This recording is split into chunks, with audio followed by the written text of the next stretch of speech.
Welcome to the Toronto Debating Society for Tuesday, March 8th, 2016. Tonight's resolution in honor of International Women's Day. Be it resolved that women spend too much time polishing the glass ceiling rather than breaking it. Please help me welcome the Prime Minister for tonight, Dean.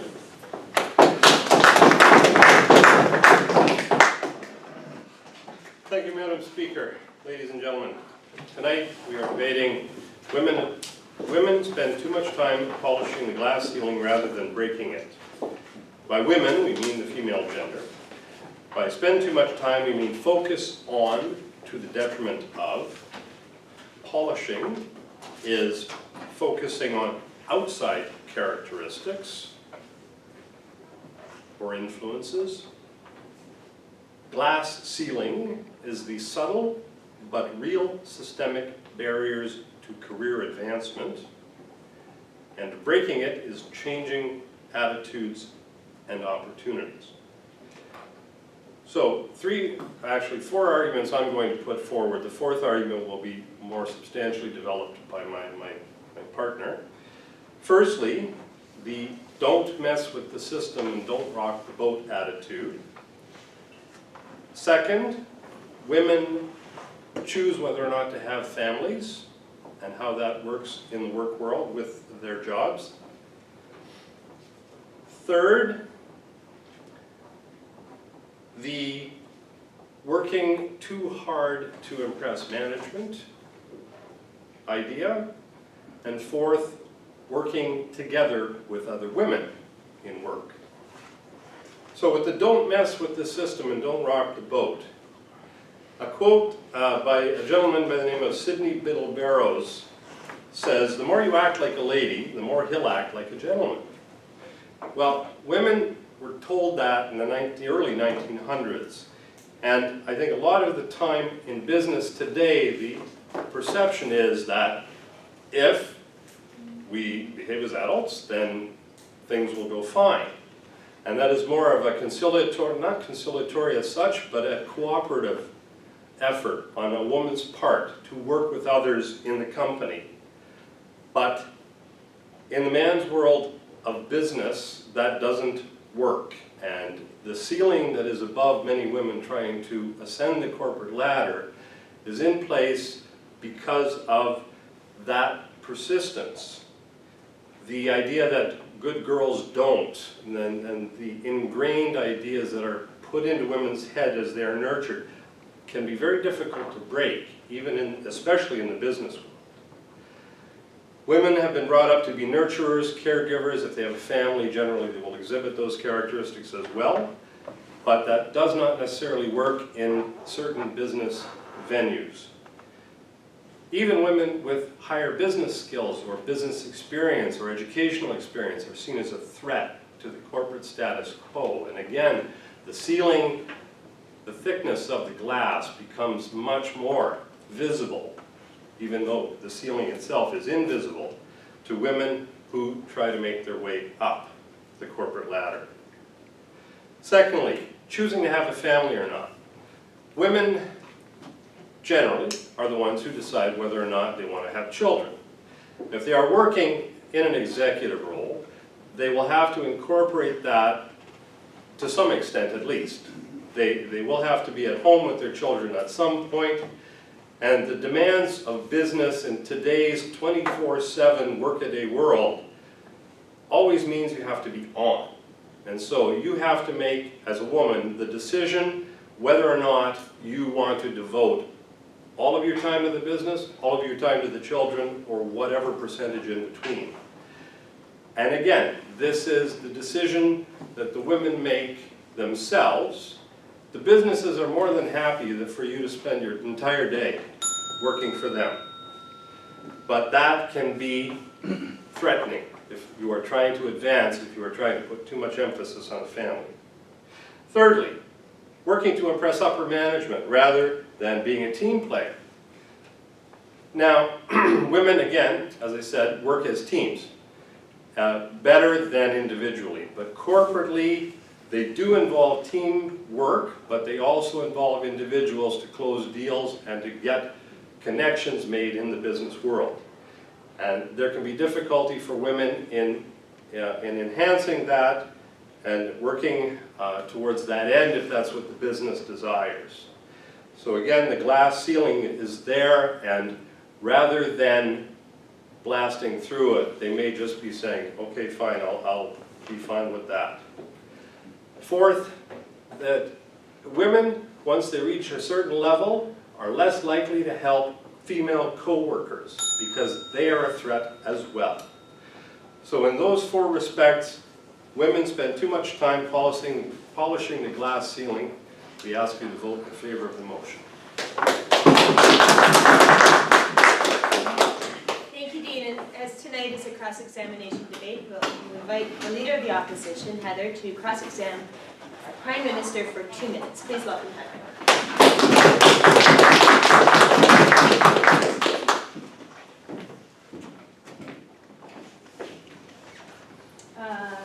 Mr. Prime Minister, I would just like to ask what your source is in terms of women choosing to have families.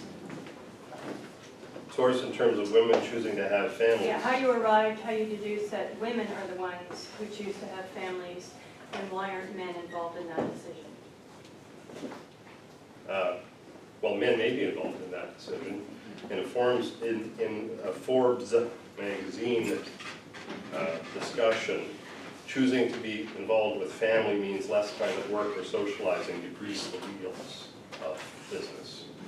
Does the Prime Minister take into consideration the fact that that it's largely women who do the second shift, and if perhaps men were taking some of the duties upon themselves, that the women could go out and grease the wheels? Is that a possibility?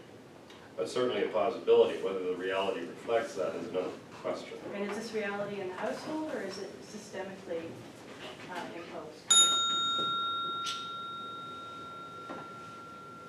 I guess Okay, that. we can go on to another question. I thought it was interesting you talked about good girls. Most of the people I know who are executives are actually women. They've hit puberty. So I'm just wondering, when you talk about women being threatened by other women, are you aware of the generational divide with that? That the women who, now they've done surveys, that women in their 50s and 60s actually no longer see other women as threatened. In fact, they're the most powerful women when it comes to running countries and running organizations right now. That could be, in terms of the studies that I had referenced and read. The threat was there for women in higher capacities towards women in lower capacities. Did they give any age, any demographics attached to that in terms of the age of the women who were behaving in No. Specifically, no. There were no demographics given. So were you aware that this is less of a problem with older to younger peers? I have to somehow magically launch into a discussion with my notes all over the place. So, now I'll do my darndest. So, ladies and gentlemen, as I'm using my time up here, you'll see valuable pieces of information. What I would like to touch on, here we go, is that basically the Prime Minister here alluded to the fact that at the turn of the century, women were taught to be coquettish. And I think, at the turn of the century, the President of the US, what we saw was a massive shift from rural lifestyles to urbanization. And that emancipated women to a certain degree because they were no longer having to work on the farm. They had more time to, everyone had more time to read and pursue an education. So the whole literacy rate actually went up. And I think when you take, Teddy Roosevelt, by the way, was the first US president ever born in a city. So this marked a big turn for society, Western society, and for women. One of his most famous quotes is, "Speak softly and carry a big stick." And the problem that women had at the time is that they don't have sticks. And if they were on the short end of the stick, it invariably meant they were pregnant. And if you were married and you got pregnant, then you got to polish the silverware. If you were unmarried, you got to polish shoes for a living and try to stay out of poverty. Women did not have a choice on whether or not, and they haven't for centuries or millennia, have a choice on whether or not they want to have families. The fact is, as Sam alluded to earlier, violence against women is endemic in all societies. across all classes, across all levels of literacy. When a woman is raped, if she gets pregnant and she has a child, it will change her life indefinitely.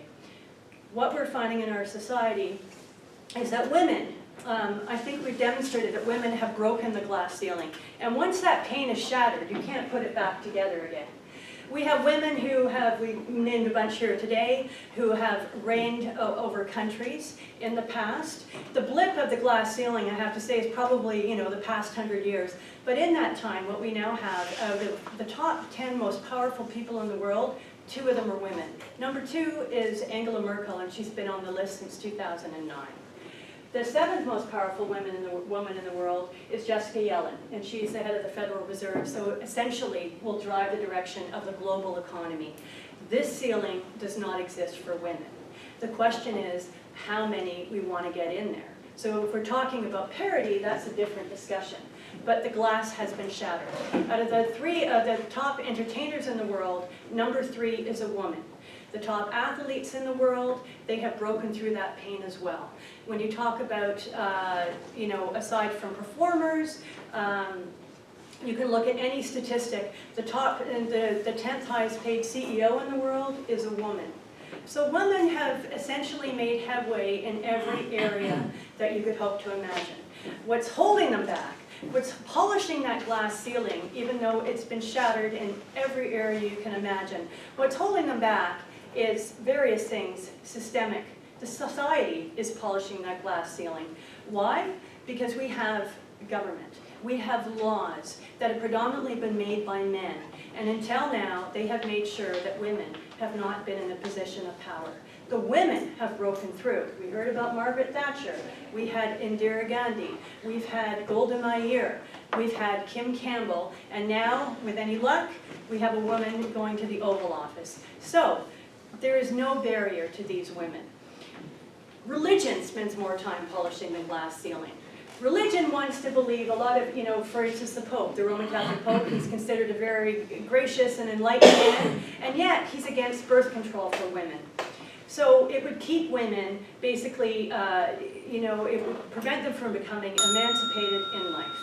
And then we have, you know, basically businesses, now that they finally understand that when you have half of society as your customers or your client base, you want to be able to relate to them. And because women are biologically inherently different, we do have, it seems, a genetic loading for communication skills, for conciliation, and for compromise. Now, the Prime Minister had suggested that means that they don't want to actually go out into the workforce some of the time. But I would argue that they want to go to the workforce and share their skill sets. But what's holding them back is that they haven't been considered an equal force. And because that's changing, because they are part of the power structure, as we know in our government, 50% of cabinet ministers are women. Moving forward, and by the way, I would say that feminists made the first step with the sexual revolution, that it you know, revolutionized our bodies, but now we have men who are feminists. And moving forward, I think they will help us in the battle to continue to make sure that glass is not put up again. Thank you very much, Heather. Now, for 2 minutes, the government seconder, Jerry, will cross-examine Heather and then launch into his own 5-minute presentation. Please join me in welcoming Jerry.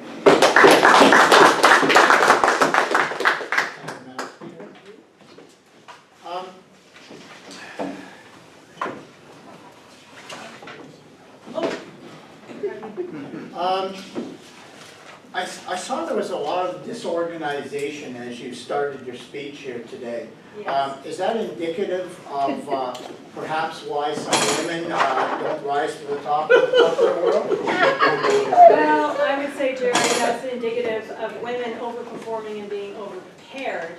And unfortunately, Thank you very much. sometimes that's what it is. Could you now explain about the, I just didn't get it about the polishing shoes. What did that have to do with anything? The analogy, there was an analogy or a metaphor, I'm not sure if you know what that is. So the wealthy women, if you were married, if you apparently chose to have a family, Thank you. right, they just ended up being poor, and that was their job. Now, you said that pretty sure I heard you say that 2 out of 10 of the top women, Most powerful women in the world. exactly, okay, great, thank you. 2 out of 10, that's 20%, correct? 2 out of 10 of the most Is powerful. that Top 2 out of 10? Okay, That's not the intent. why That's is all that of not them. 50%? Why does 50%, why do you need half of them to consider the ceiling broken? How does that relate? What I'm asking is, why are only 2 out of 10 of the women, the powerful women in the world, why only 2 out of 10? Why is it not 5 out of 10? Why would you What's your expect the answer? ceiling to be broken more than once? So one woman gets to the top, that's good, we're done? No, that one woman demonstrates that the ceiling does not exist, because she got there. All right, and you mentioned about the Canadian cabinet being equal numbers. I heard you mention that. I'm pretty sure that's an example of the quota system.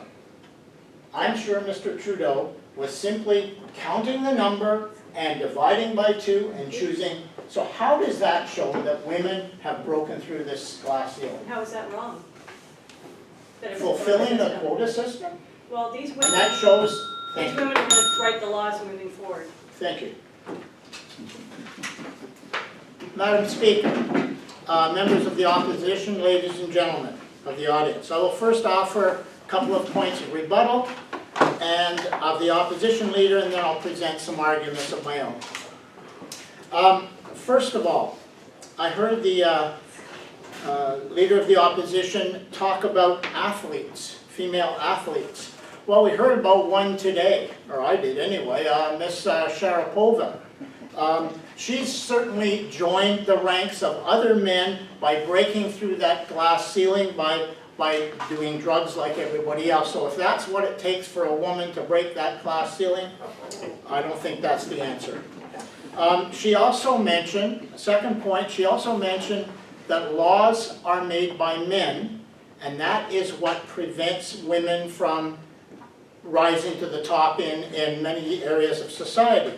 Well, she also mentioned Indira Gandhi, Margaret Thatcher, Queen Elizabeth I and II were mentioned earlier today, Catherine the Great, and many other women who were the highest ranking people in their countries for long periods of time. Surely some laws must have been changed by these women in their tenure in government. Surely that would have some effect on the women who followed them. But we don't see a lot of that effect. And now for my arguments. As both the Prime Minister and the Leader of the Opposition have clearly stated, there's an undeniable glass ceiling which seems to prevent women from reaching top positions in many areas of society. Our task then is to show that not all of the factors making up this glass ceiling are factors produced by society itself or the product of the male corporate world, but that some of the factors are produced by women themselves. My first argument has to do with logic. Again, or if we assume that men and women have equal intelligence and abilities, albeit with perhaps differing makeups, then logically an equal number of men and women should be seen in top positions in society.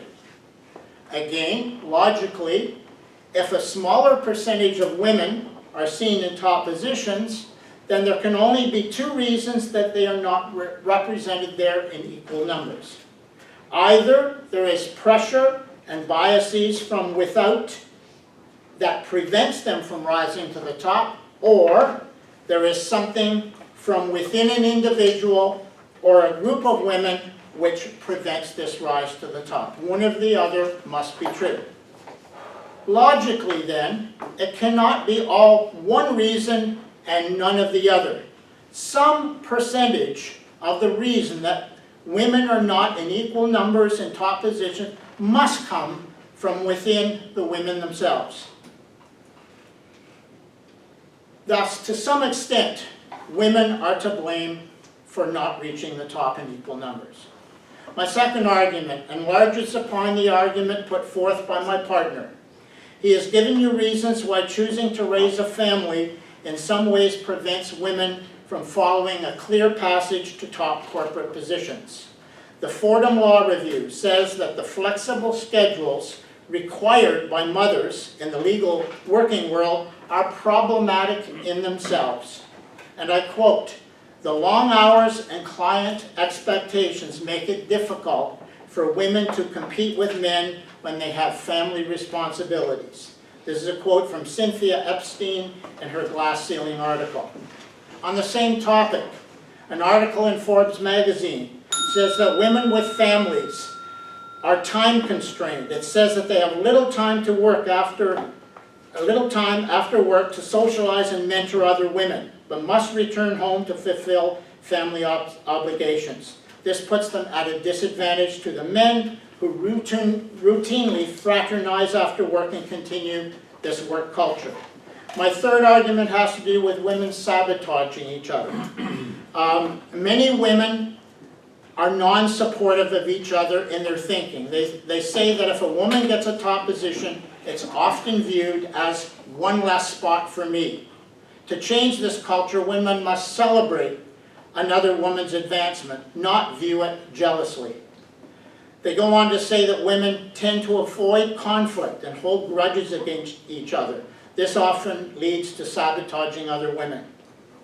In many ways, either the choices they make in having families or in the way that they view each other in the workplace leads to more polishing and less breaking. Thank you.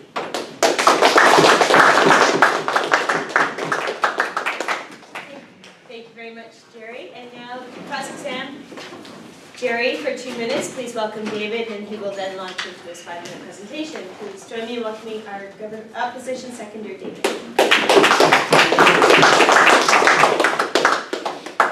You mentioned that by some twist of logic, sir, that it should appear that men and women should appear in equal numbers in a hierarchy, and if this is not the case, then it must partially be the fault of the underdog. Is that what you said in essence, That sir? is what I said.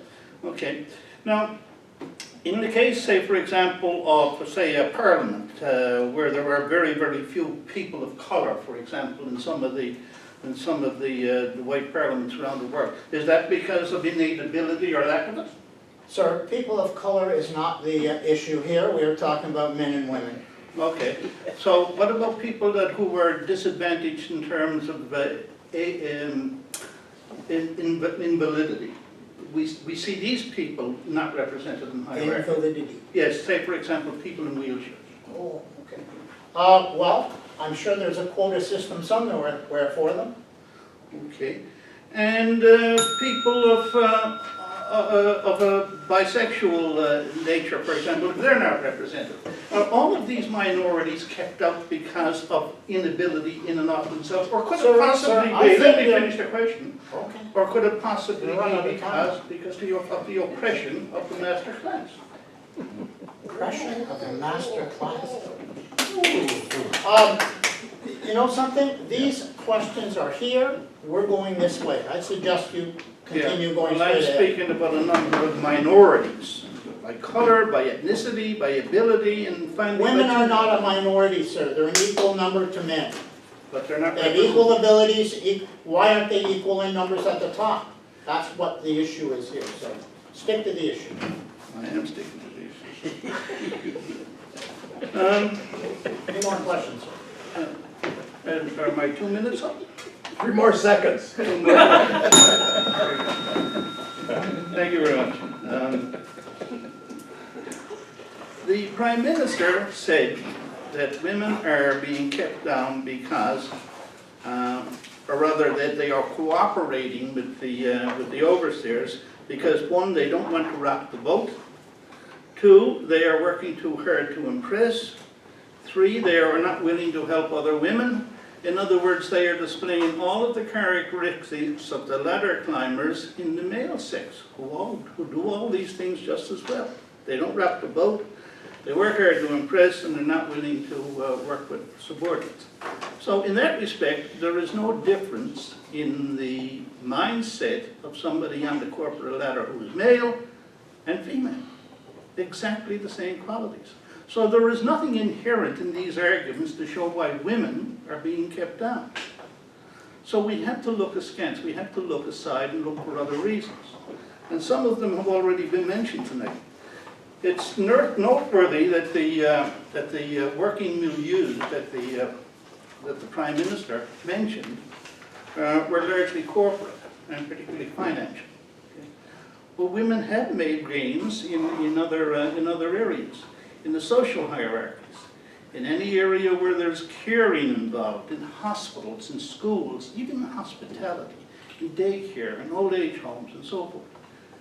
So in all of these things where there is any kind of an interpersonal relationship and where there is cooperative effort applied, where the ethic is cooperation rather than competition, women have risen just as well and just as fast.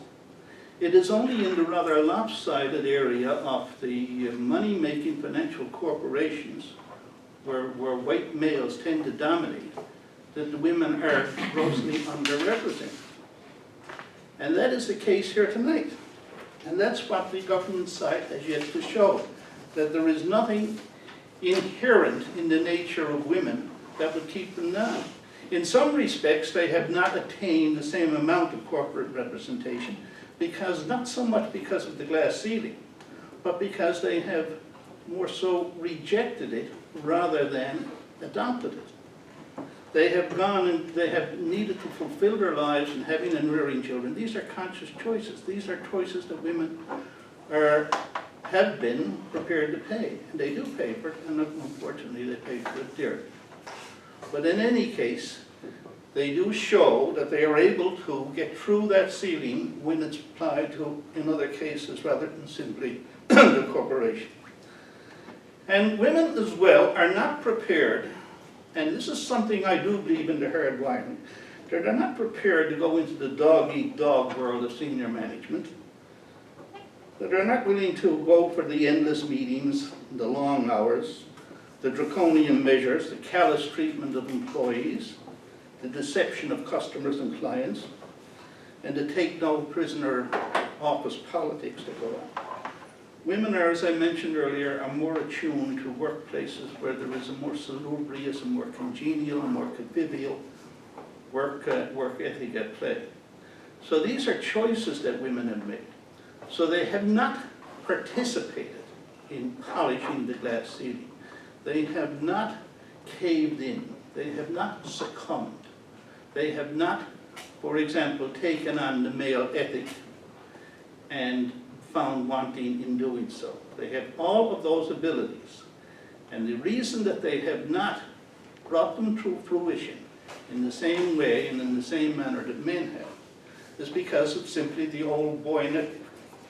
It was only a few years ago I remember watching a golf tournament on television. 1 minute left. It was the Masters in Georgia, probably the most exclusive golf club in the world.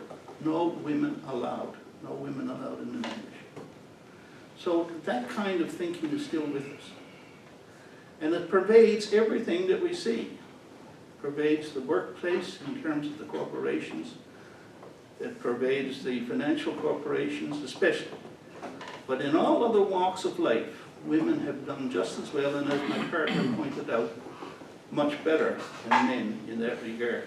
So they have not failed to break the glass ceiling by succumbing to it or polishing it. It is by choice. And where they have lost and been found wanting is because of the oppression of white males. Thank you very much.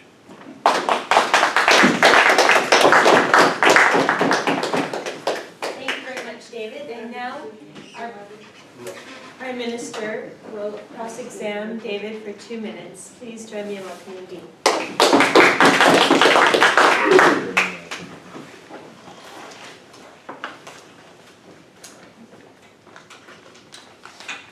So you claim that there are men and women in the corporate world, you say, who are not necessarily flying up through the corporate ladder for in earnest.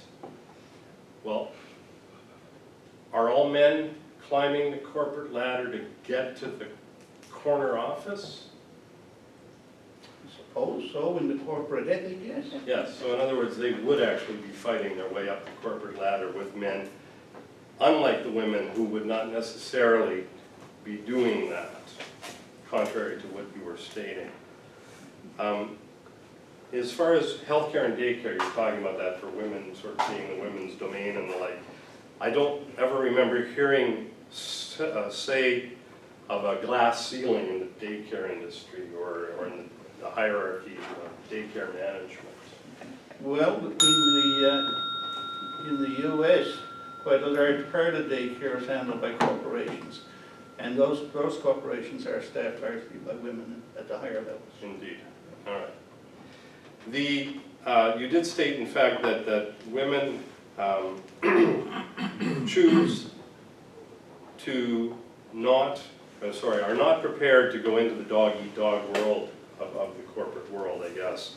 So, in other words, they are making a conscious choice in therefore polishing the glass ceiling as opposed to breaking through it by making that choice not to participate. Is that not correct? That's not correct at all. You're suggesting they're co-opted, and I'm saying no, they have rejected. They are not taking part in polishing the glass ceiling. They are not promoting the ethic. They're turning their back on it. But at least they're acknowledging by not trying to fight it. So that's As rather they're confusing polishing. for me. I don't know who else can follow that one.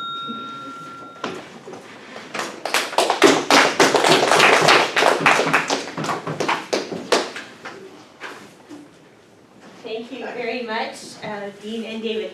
That ends the formal part of our debate with the exception of summation. So please join me in welcoming the leader of our opposition, Heather, for 2-minute summation of the opposition's point of view. Thank you.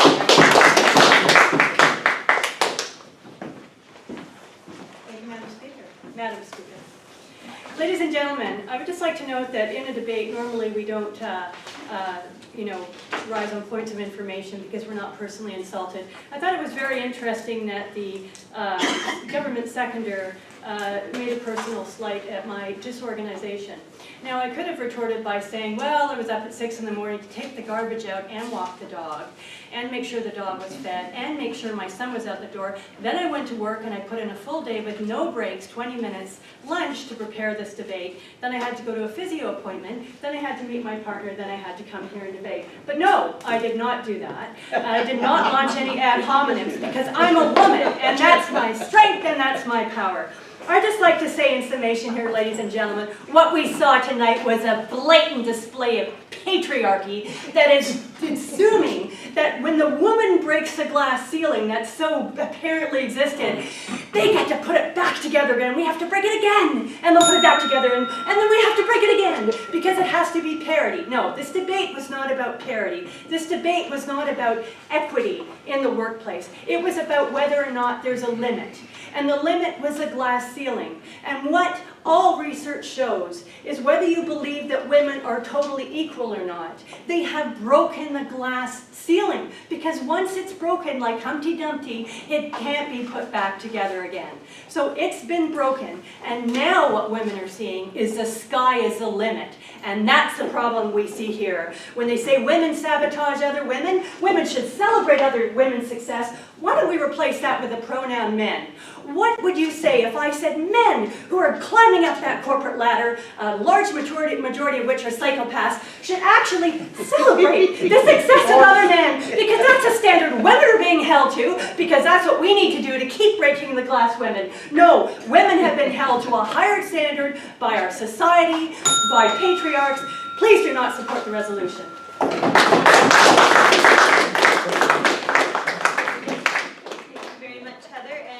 For his 2-minute summation of the government point of view, please welcome our Prime Minister, Dean.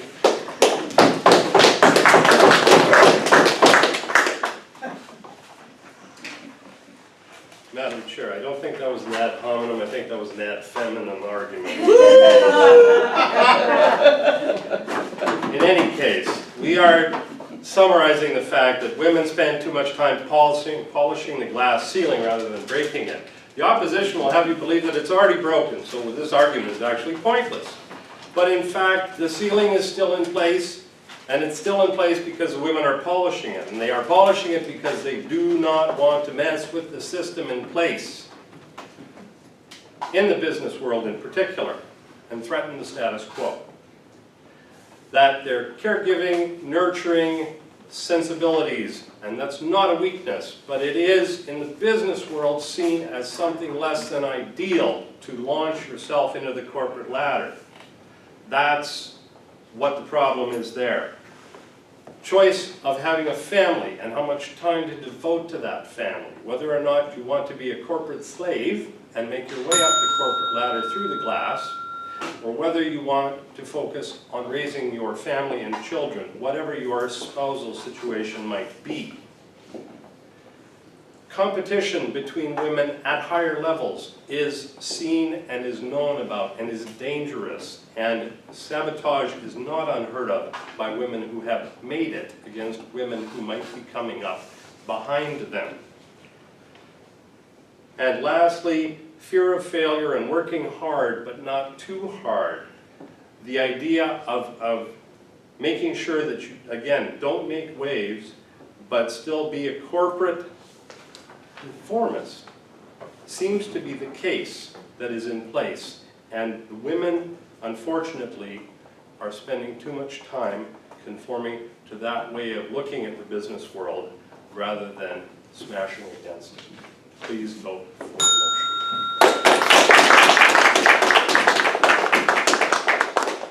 Thank you very much, Dean, and this concludes our debate. Next up, we have our Judicator. Which trophy would you like to hand out tonight? I forget which one you're supposed to hand out. The big one, I think. Big one, The big one, so you should bring the big one. If you'd like, if it doesn't, we'll distract you.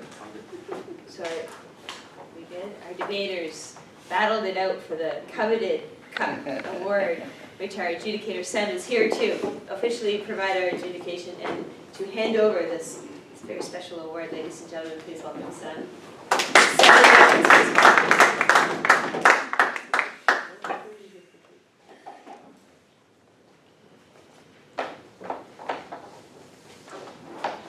Just get organized here. You're such a woman. Don't be so feminine.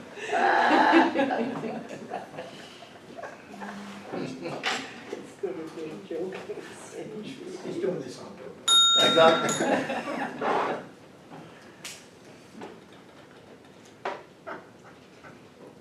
I had it, and then I lost it. Yes, There we go. Okay. So, very good debate. Congratulations to both sides. Certainly no glass ceilings between these debaters. No punches held, and a very spirited debate. So as we know, the motion was about women and polishing glass ceilings. We'll start with the PM's arguments, which, let's see here. So the PM had a few arguments. One of the, I felt the strongest argument was about women choosing family as opposed to, women making a choice to have a family, which means that you can't really put all your effort into both having a family and also into giving it your all in the business world. So that was a strong point there. He had one point, working hard to impress management, which I didn't really follow a little bit, so that was, I guess, a bit of a weaker point. And then the other thing I found too was not as much, I guess, sources for that point there, even those points there. So, and then we had the leader of the opposition, which I won't go into the organized versus disorganized thing, but one thing I did notice was it sounded like she was starting to go into rebuttal, but then I guess kind of went into her arguments. So it would have been nice to sort of have the rebuttal and then go into arguments to sort of pick apart the PM's points. But I did think that she did a good job of bringing down the government's arguments with the point about parity versus limits and giving examples of women in powerful positions. And then another good thing I thought was that she kind of gave an example women aren't polishing the glass ceiling, this is what is polishing the glass ceiling.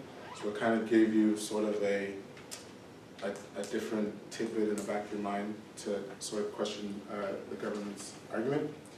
And then we had the government seconder, which I didn't follow so much on the rebuttal about Sharapova doing the drugs. I don't think that was a very strong rebuttal. And also, right, so that one. And then going to his arguments, he went into sort of a logic argument where following the logic, and at the end, you can't really have both outside influences on women and internal influence on women. But I didn't feel that the logic actually fit that way, because there was nothing to show that you could have one or the other or both. Like, the logic didn't seem to actually flow. But I did think he had a very strong argument with women sabotaging other women, and he also played on Dean's argument, which he brought that up a little bit. So, and one thing I guess that the opposition didn't do is they didn't rebut that. So I thought that was very strong on his part. And then the opposition seconder, I think had probably the best rebuttal amongst the group when he said males do the same thing in terms of not rocking the boat, not working well with subordinates. And he said males do the same thing, so what's the difference? There's still a difference. So I thought that was a very strong rebuttal. Women upper in certain industries, thought that was a fair argument. But the one thing that I did find was he argued that women are not inclined to be in a dog-eat-dog world, which I find fed directly to the government's arguments, which actually Dean pounced on very well on the cross-examination. But then again, David brought up the golf club with the no woman allowed sign. So again, bringing up examples of examples in life where it's not the women who are polishing glass ceiling, it's like outside influences. And just to go over cross-examinations quickly,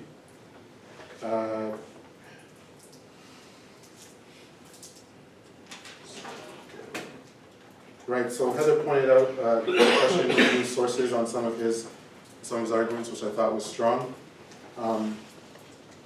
Jerry, I thought, in terms of the 20% versus 50%, what the ratio of men to women, I thought that Heather was doing really good in that until she said one means that the ceiling is broken, which I find one, like if one means the ceiling is broken, then the argument is really have women broken the ceiling, right? So I thought that she almost had it, but then it kind of fell off there. And then I thought David did a good job of pointing out the flaws in Jerry's logic. Although I found that Jerry tried to keep the argument on sort of women debate as opposed to like disability and people of visible minorities and that type of stuff. And so basically, so in conclusion, I guess, from the opposition, their theme was, especially with Heather's summation, when she was talking about this is an argument of parity, this is an argument about limits. I thought that was kind of a strong argument against the government's argument. And Dean had a very good summation, but kind of didn't really go against what the opposition said. So for that reason, and for everything I just said, I awarded it to the opposition, and best speaker Heather.